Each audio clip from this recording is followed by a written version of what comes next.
RJD का होगा आप वाला हाल, अपना किला भी नहीं बचा पाएंगे लालू के लाल। बाबा बागेश्वर के बिहार जाते ही हो गई बड़ी भविष्यवाणी। जो गलती इंदिरा ने की वहीं दोहरा रहे तेजस्वी। एक झटके में छिटके 2 करोड़ वोटर्स। पटना से गोपालगंज तक भारी हंगामा। अखिलेश की तरह लालू का इफ्तार बिहार में क्यों बसना चाहते हैं बागेश्वर सरकार? दिल्ली वाला फॉर्मूला बिहार में लगाएगी बीजेपी। क्या लालू यादव एंड फैमिली के साथ इस चुनाव में केजरीवाल वाला हाल होने जा रहा है? क्या लालू के दोनों लाल तेजस्वी और तेज प्रताप अपने ही पिता का किला नहीं बचा पाएंगे? क्या बाबा बागेश्वर के बिहार दौरे से इसी बात की बौखलाहट आरजेडी नेताओं में है? जरा इस बात को इन 3 तस्वीरों से समझिए। पहली तस्वीर है बाबा बागेश्वर के गोपालगंज में आयोजित कथा पंडाल की, जहां भारी संख्या में श्रद्धालु पहुंचे हैं। जबकि दूसरी तस्वीर है इसी पंडाल से कई किलोमीटर दूर बने लालू यादव के पैतृक घर की। फुलवरिया गांव में बने इस घर के बाहर आज भी वो चबूतरा मौजूद है, जहां बैठकर लालू राजनीति की बातें किया करते थे। मां से बेहद लगाव था तो मां की आदमकद प्रतिमा घर में ही बनवा दी, जिसकी तस्वीरें देखकर आप लालू का गोपालगंज से जुड़ाव महसूस कर सकते हैं। जानकार कहते हैं कि नीतीश के सत्ता में आने के बाद भी लालू की अपने इलाके में पकड़ कमजोर नहीं हुई। मुस्लिम यादव समीकरण के सहारे उन्होंने साल 2020 चुनाव में बड़ा खेल किया था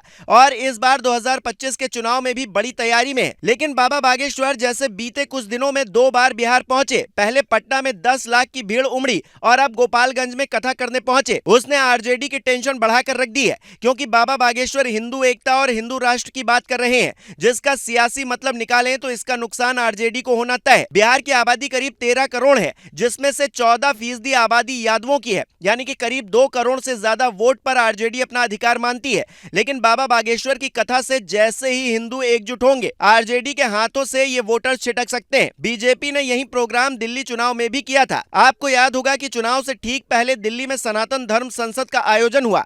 हिंदू राष्ट्र की मांग उठी, तमाम बाबा आए और अब बाबा बागेश्वर भी ये कह रहे हैं कि हिंदू राष्ट्र की पहली मांग बिहार से ही उठेगी।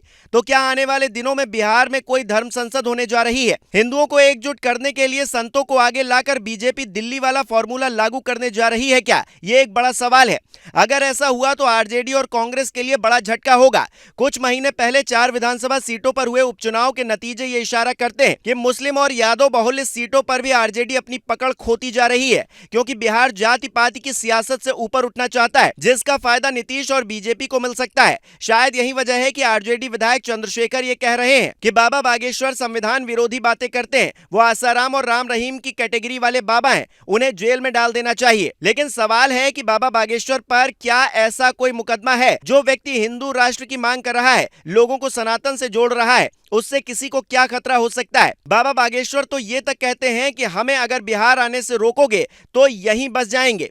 ऐसे में इस विवाद को समझने के लिए जरा लालू के दोनों लड़कों की विधानसभा सीट देखिए। लालू के बड़े बेटे तेज प्रताप यादव ने साल 2015 में पहले वैशाली जिले के महुआ विधानसभा सीट से चुनाव लड़ा, फिर साल 2020 में समस्तीपुर के हसनपुर से लड़े और अब 2025 में फिर महुआ से चुनाव लड़ना चाहते हैं, जिस पर हंगामा मचा है, क्योंकि वहां से आरजेडी विधायक मुकेश रोशन का क्या होगा, ये सवाल हर कोई पूछ रहा है। जबकि लालू के छोटे बेटे तेजस्वी यादव राघोपुर विधानसभा सीट से विधायक है। ये लालू प्रसाद परिवार की पारंपरिक सीट है। यहां से 2 बार लालू खुद जीते, जबकि 3 बार उनकी पत्नी राबड़ी देवी जीती। लेकिन इस बार खेल पलट सकता है, क्योंकि यहां से प्रशांत किशोर चुनावी मैदान में उतरने वाले हैं और बीजेपी के साथ मिलकर इस बार जेडीयू लालू से उनका किला छीनना चाहेगी। इसीलिए तेजस्वी को शायद अखिलेश की तरह नमाज और इफ्तार ज्यादा पसंद आने लगा है, पर इंदिरा गांधी की तरह साधु संतों का श्राप इस बार आरजेडी को भारी पड़ सकता है। अगर ऐसा हुआ तो फिर घोटाले के आरोपी केजरीवाल वाला हाल लालू का भी हो सकता है। बस अंतर इतना ही है कि यहाँ केजरीवाल के हाथ में सत्ता थी और वहां तेजस्वी सत्ता हासिल करना चाहते हैं। ऐसे में आप बाबा बागेश्वर के बिहार दौरे को किस तरह से देखते हैं, हमें कमेंट करके बताइए।